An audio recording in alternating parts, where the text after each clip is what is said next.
You didn't like them in grade 11, you're not going to like them now.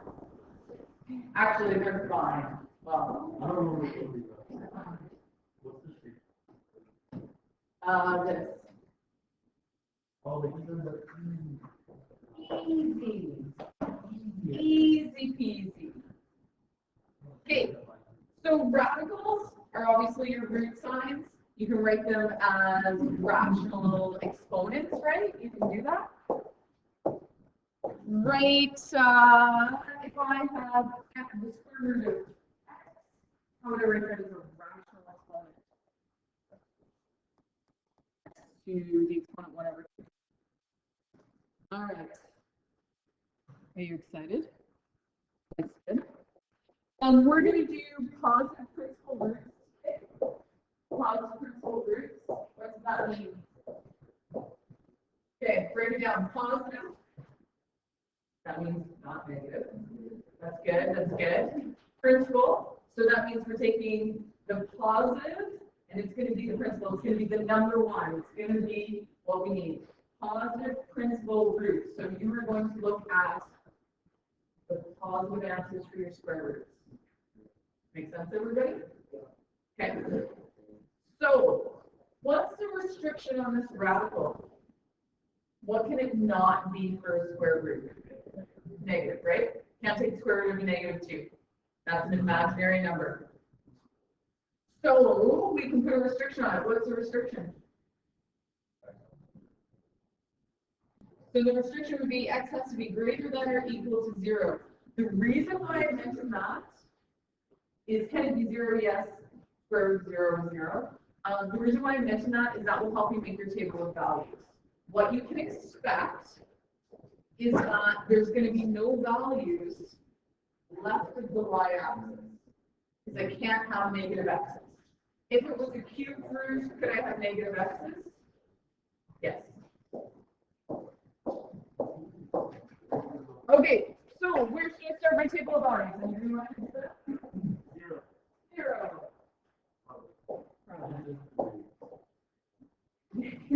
Perfect.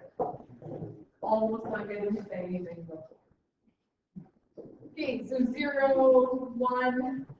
I'm going to change my table of values because I don't know how many of you are comfortable with doing the square root of 2. None of us are going to do it in our head really easy, but I know I can do the square root of 4 really easy. And what's the square root, the next perfect square would be? 9. All right, so if I take the square root of 0, I get 0. If I take the square root of 1, I get 1. If I take the square root of 4, I get 2. If I take the square root of 9, I get 3. So if I plot these points, we'll go up by 2s. 2, 4, 6, 7, 8, 10, 12, 14. Go up by 1s on here. 1, 2, 3, 4. So if I graph this, I've got a point at 0, 0. I've got a point at 1, 0, or 1, 1. 4, 2, and 9, 3.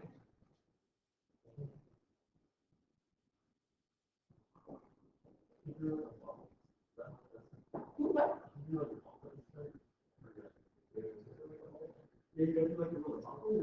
Yeah.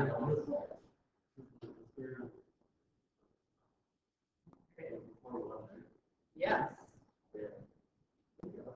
Look at you guys. Okay. What did I have? I had 1, 1.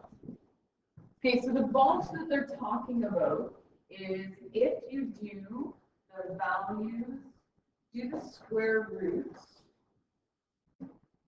of 0.5. What do you got? What do you got?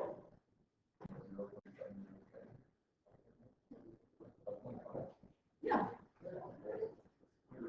Square root of 0.5 is what?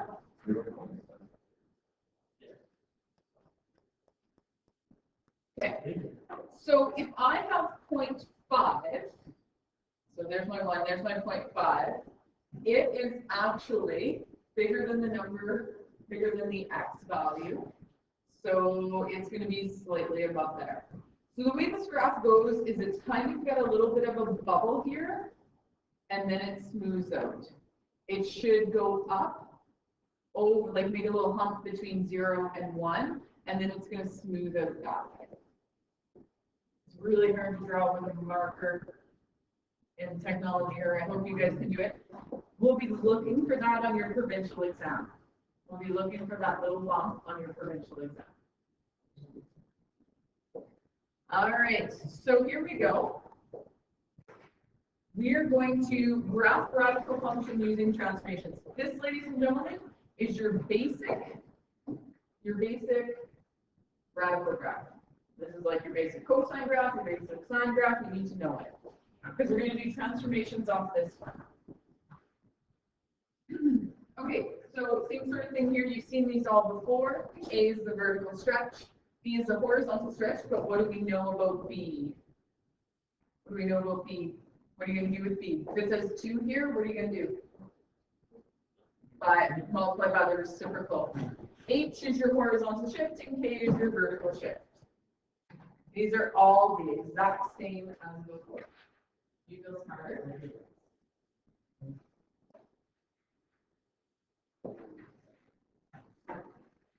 All right. So let's do some transformations here. Okay. I want to just go down here for a second. Notice that K is outside the root sign, and that's your vertical shift. So when I'm looking at this one, I like to just make sure I know exactly what I'm doing before I start doing my table of values. So what does the subtract 2 mean? Where am I going? Horizontal, so I'm going 2 units, right? And the plus 1 on the end, 1 unit up. Oh, life's good.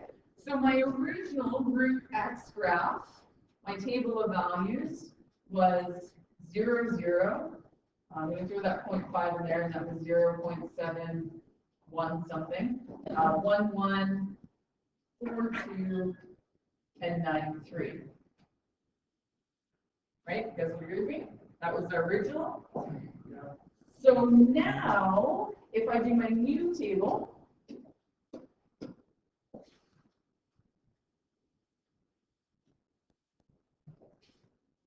so now you may possibly have negative x values because of transformations. Okay? That's going to make a little bit more sense, hopefully.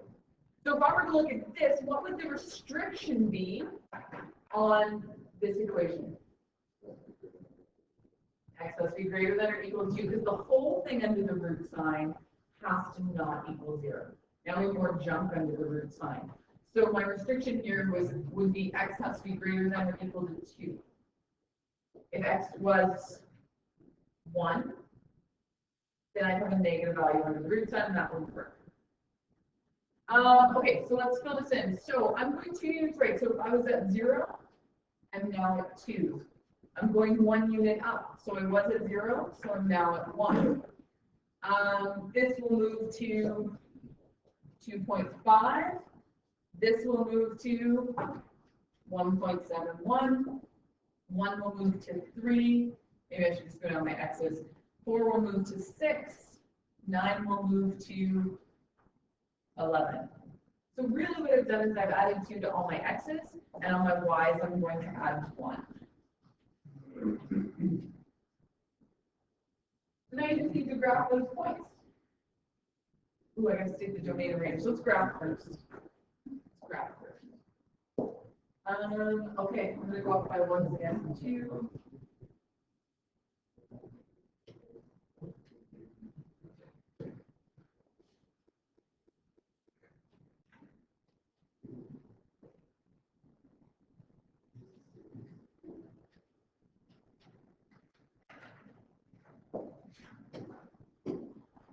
It's handy if you keep the same scale so you can see the transformations done.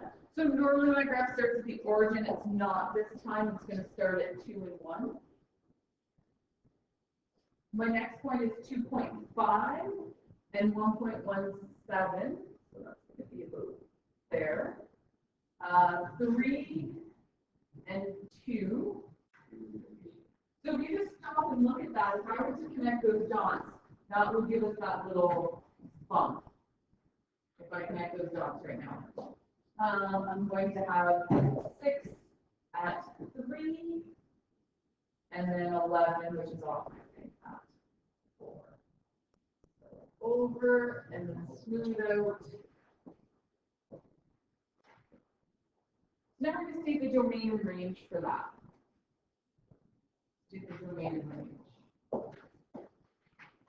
So what's my domain? I'm going to say domain and Inclusive or exclusive? Inclusive. What's my range?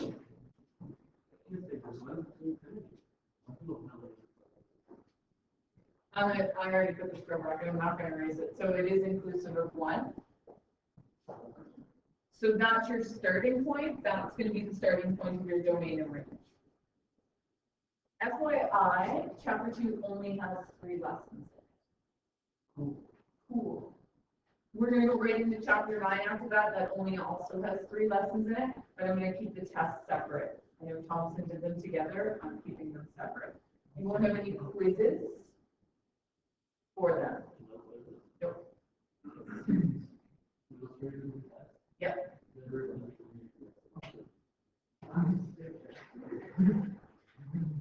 Somebody's catching on. No, man.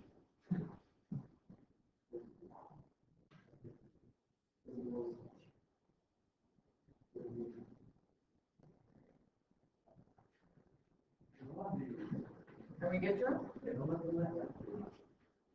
All right, so looking at this is a trick question. Trick question, what do I gotta do? I gotta factor out. This has a -1 on it, but it's not in the brackets, so I've got to factor that out first. So y is equal to 3 root -1 x minus 1.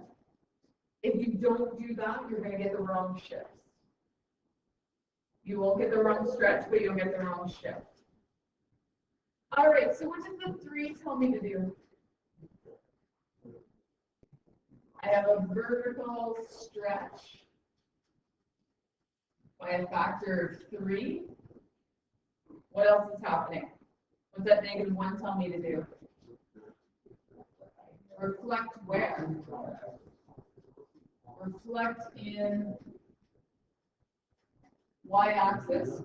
Really, mathematically, what it's telling me to do is multiply all my x's by -1. Okay? What it's going to result in is a reflection in the y-axis. And then I am moving 1 unit right.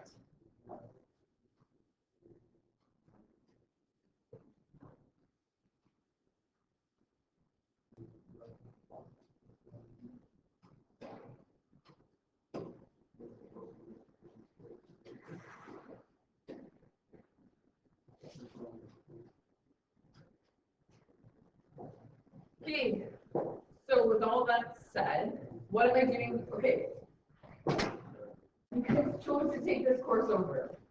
And as much as I love having you here, I don't feel like you're enjoying this experience. It's David. Of course it is. Oh, David, all your fault. Okay, so I'm going to do all the x's first. So what are the things that are applying to the x's?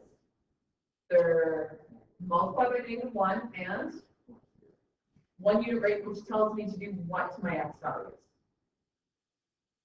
I'm going to be adding them, right? So 0 while multiplying by -1 still gives me 0. 0 plus 1 is 1. 0.5 times by -1 is -0.5. Plus 1 is 0.1. Well, that's supposed to be a 0. -1 plus 1 is 0. -4, so I'm going to be at -3, -9, which is -8. Now for my y's, what am I doing to my y's? Multiplying them all by 3. So this is still going to be 0. Can somebody do that in the calculator for me? 'Cause I don't know what it is. 2.12. 13. This one will be 3. This one will be 6. And that'll be 9.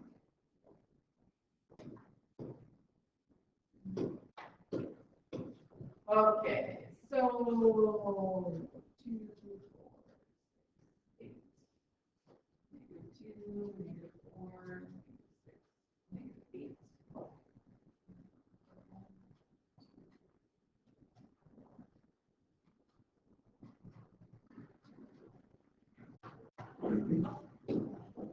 All right, so let's graph this. So we are at 1 and 0. Graph starts there.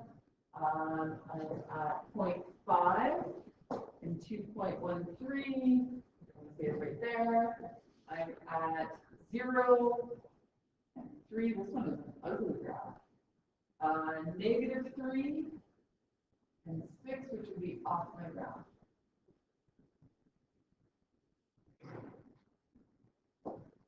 Okay, imagine that I connected the dots with these. Okay.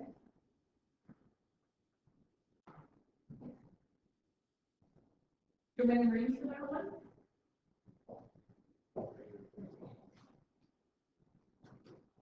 What is that?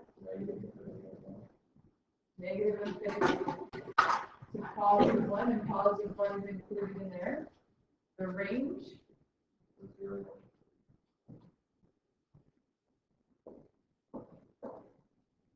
Always lower limit on the left-hand side. The half mark deduction if they're reversed.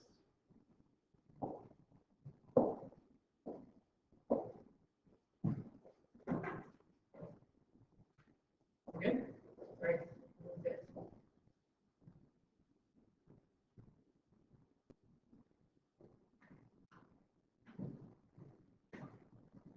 The thing about pre-cal is accuracy. It's super easy to lose track of that negative in doing on a test or a quiz. It's just you see it, you know it's there, and then you totally forget about it. I don't know if circling it would help or paying attention to it, somehow highlighting it, writing it down that it's a reflection. Do something with this, create a mapping rule as soon as you see it so that you're not forgetting it, because that seems to happen quite a bit. People just forget about it. This is another trick one. You got to rearrange it first because it's always going to be y equals, so -√2x plus 3.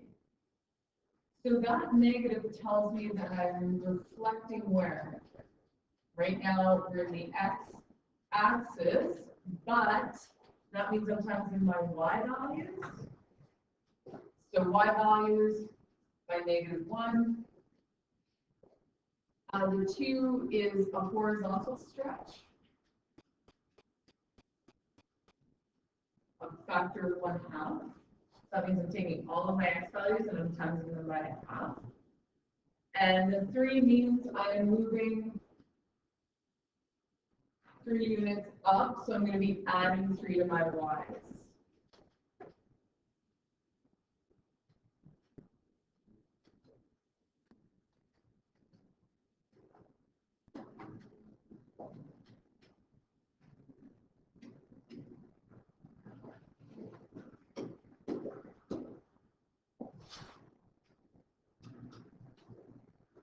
Okay, so for my x's, all I'm getting to my x's is times them by half, so it's nice and easy.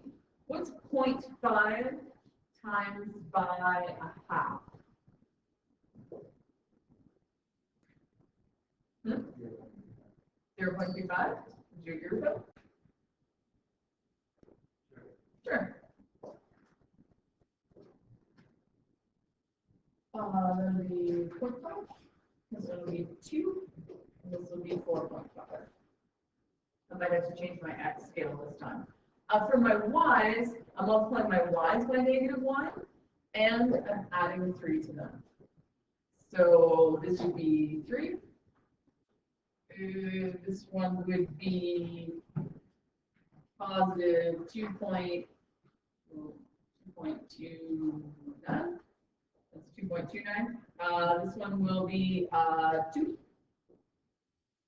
1, and 0.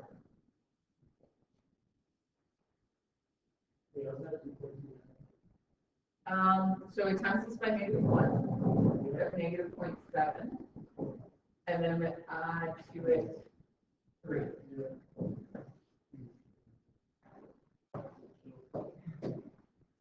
You're taking a lot of hits today. No? He's good? Nothing. Good to know. I don't really know what to say to that.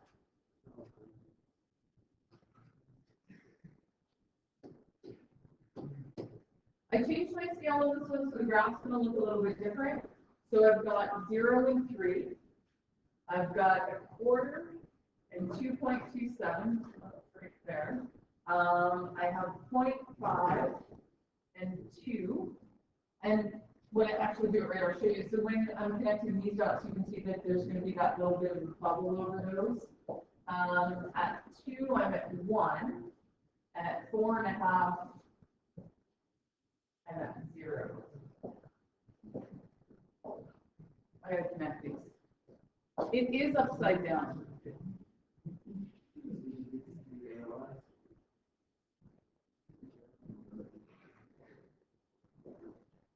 So your original graph is this way. And so when you reflect it, it's going to flip upside down. So it's going to curve upwards instead of over. So it flips. Domain range for this one.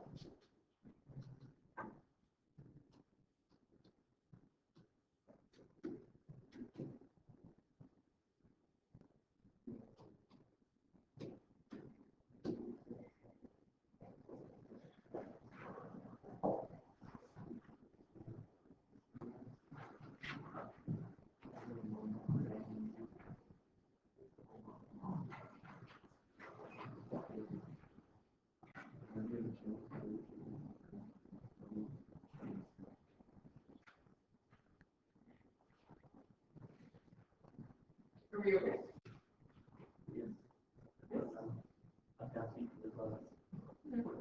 Some feedback is good. All right, so graph them from an equation, and then create an equation from a graph. Those are pretty much your standard issue tricks that you need to learn how to do.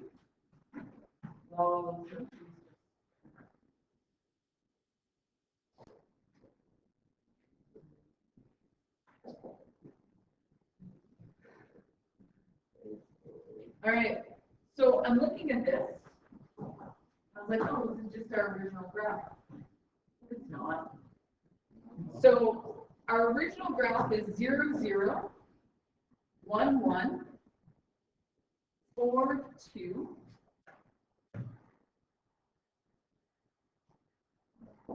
So that is y equals root x. I really should have picked a different color because now I'm bored. All right, so we need to do, it says 2 forms of equations. You ready? Okay. So here's the thing. Right away, I know that there's no horizontal shift and there's no vertical shift. How do I know that, Matthew? Yeah. Because I know there's no shifts. 0, 0, 0, 0 stays the same. Because no matter what you multiply by it, it's going to always stay 0. A shift is the only thing that's going to change that 0, 0 point because you're adding or subtracting from it. So because I know they share that point, I know that there's no vertical or horizontal shift on the graph. 0, 0 is shared between the original graph and the other graph. So we're going to do one with a vertical stretch. So we know that y equals a bracket b times x minus h plus k, right? That was the equation that was given. What do we know h and k are? They're h and k. They're your shifts. And we just discussed why we didn't have them.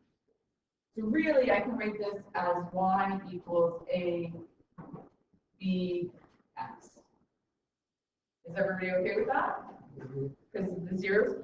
I'm looking at just a vertical stretch. I just want to write an equation, or I'm not looking at any horizontal stretches. So I'm creating an equation that's y equal a root x.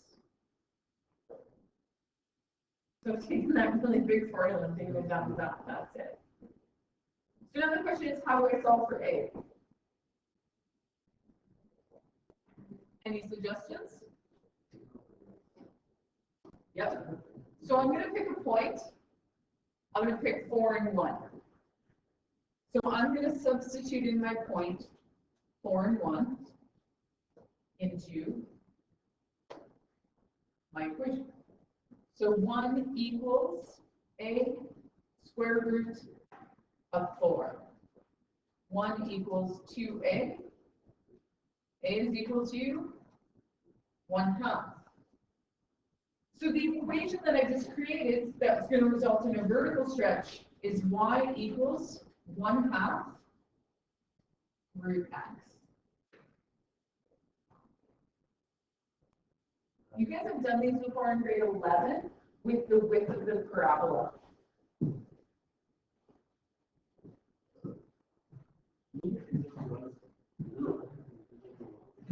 Is over was?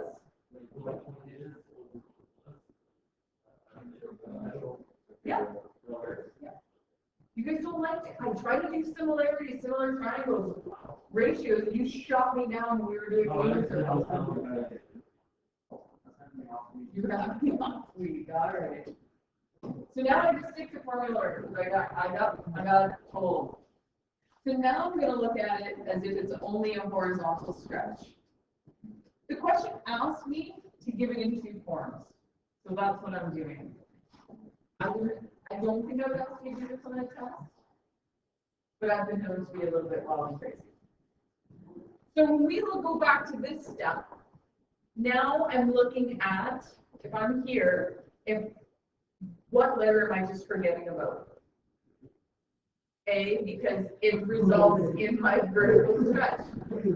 If I just ignore it, I'll just say what I need. So now I'm creating an equation of just the horizontal stretch, which would be bx. I'm still going to pick the point 4, 1, because it was a nice one to work with. 1 equals the root of 4 times x. So what would that be?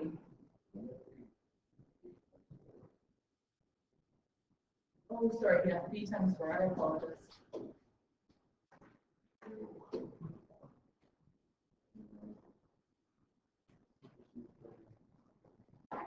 I can take the square root of 4, it's going to look a little funny, 2 root b. Well, that's not very nice at all, is it? Ah, that doesn't look very nice. Okay, I can bring the 2 over, or what could I have done there? Why?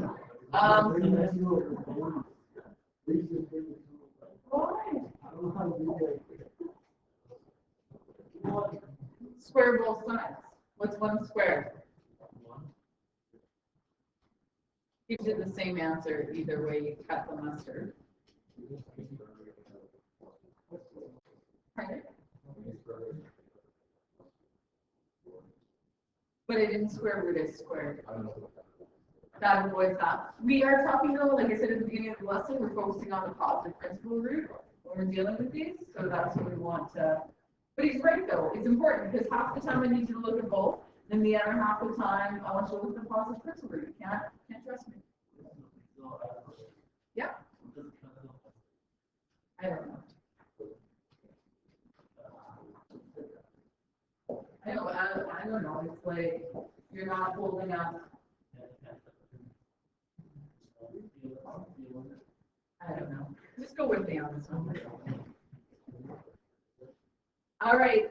Determine the equation for the function as shown, and the equation of its reflection in each quadrant. Okay. First off, we're going to do quadrant 1 because that'll help us. What's the equation? Create the equation of this function right now. Go. Right away, it's sharing 0, 0, so what do you know we don't have? No shifts. We have to agree on an equation.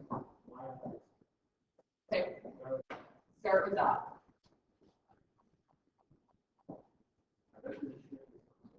There's no shift, we just discussed this. There's no x squared. You're in radicals now. I know, move through this and you changed units.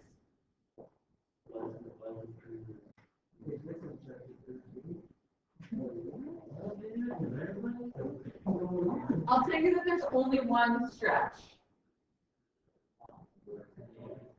So when you look at this, has it shifted? Like if you look at it, is it stretched out this way? It's stretched this way, right? So let's talk about what the vertical stretch would be. So this would be a root x. I'm going to pick a point that's a is root 1, y is 2. So a equals 2. Are you guys okay back there? Do I need to come back and take the ruler away? So that's my equation. Okay, could you do that? If I needed you to? Probably. Perfect. Okay, so in quadrant 1, the equation is that. I forgot the 2. Sorry. So in quadrant 2, this is going to require you to visualize. In quadrant 2, so what happens when this graph is reflected into quadrant 2? It's reflected over the y-axis. So what changes in your equation? Yes. What changes on it? Negative x. It's times by the negative 1. Make sense? If you are in quadrant 3 now, so you've reflected over the y and reflected over the x. You're going to have 2 negatives. Y equals negative 2 root negative x. What?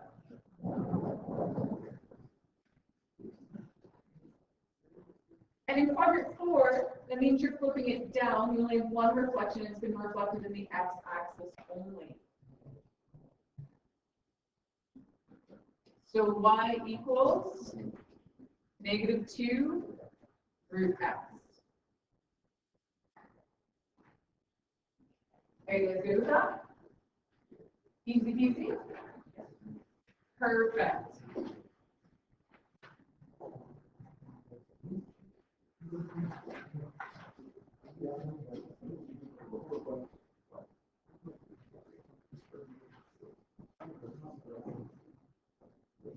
All right, just in physics textbook states that the speed x in meters per second and of sound and dry air is related to temperature T in degrees Celsius by the equation that determine the domain and range of this context.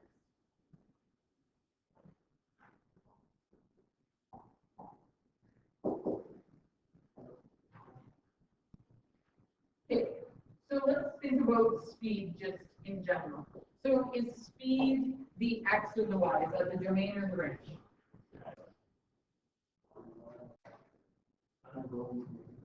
So this is my y, this is my range. So let's talk about speed. What do we know about speed? Can speed be negative? No. But it's speed, you'd be dealing with velocity. Ouch. So what's the range going to start at? I usually don't start with range, but we will start there. Where can it go to? Positive infinity.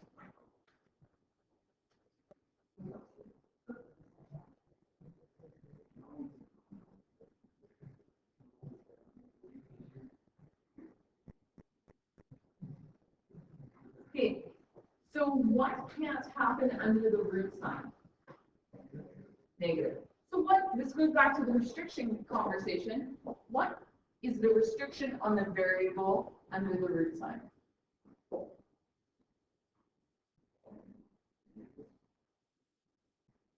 Okay, it can't be negative, but there's a whole bunch of junk there, remember?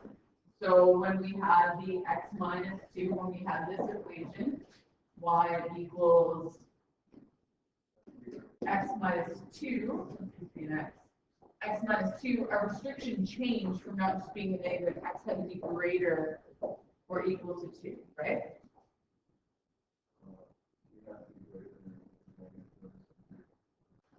Yes. Okay. So here's the thing.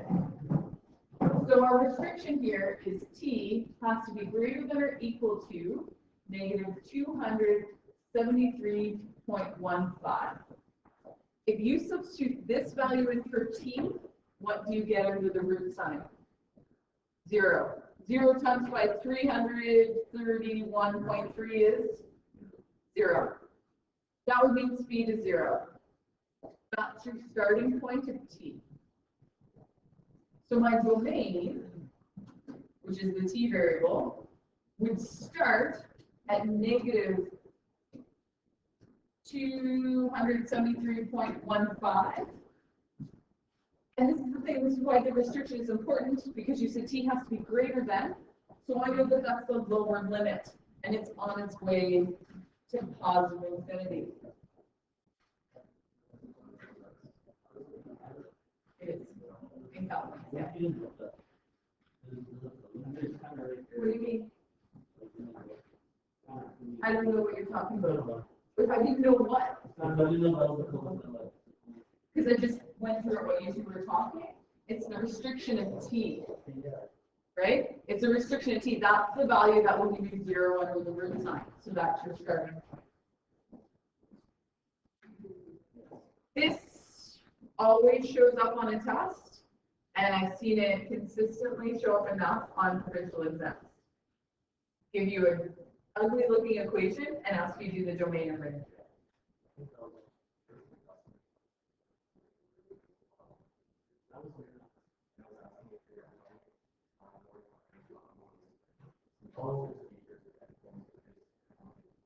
Yeah, if you do a ratio question like that in the logarithm unit, we do that exact same question. Yeah, Thompson was like, look, they put this in the exam finally. But you know it's right from your notes. You have that exact example.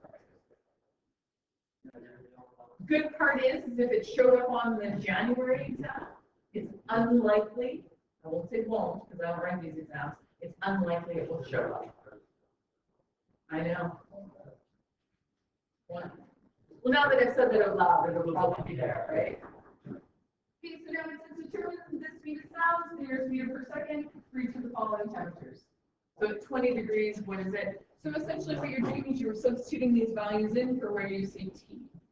So S is equal to 331.3 square root of 1 plus 20 over the 273? 273.15. So average room temperature, speed travels at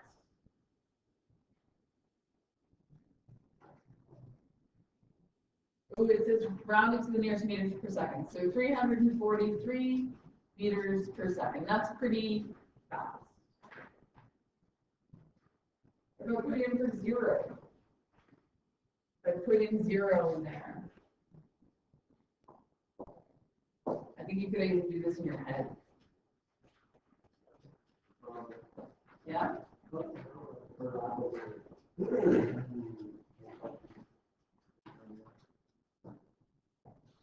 You just got to round it.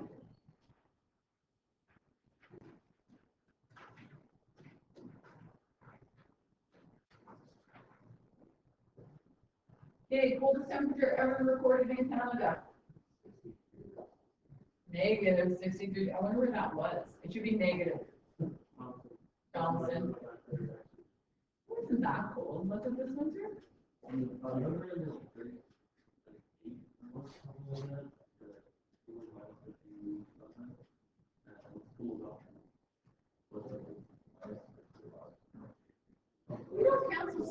cold though. I think it's gonna be. We had really bad, like ice storms here, and they still made us come to school. And like people were like slipping and falling and stuff like that. 4 years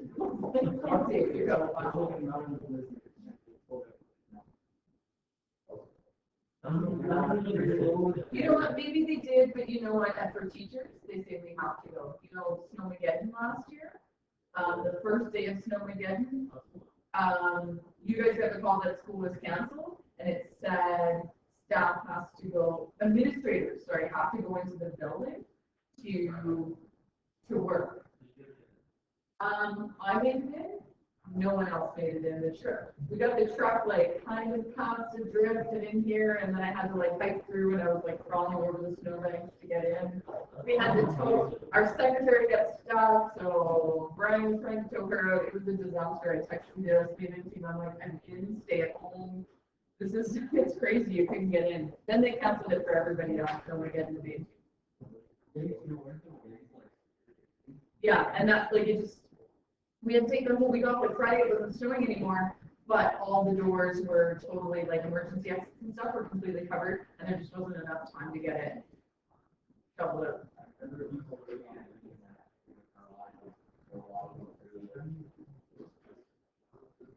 There was ice in your showers?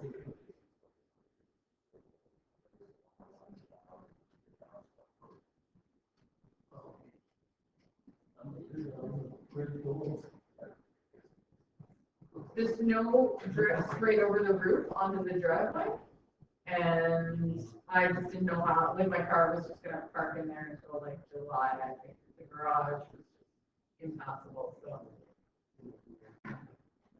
At 89, I'm sure you're all doing these calculations in your calculator.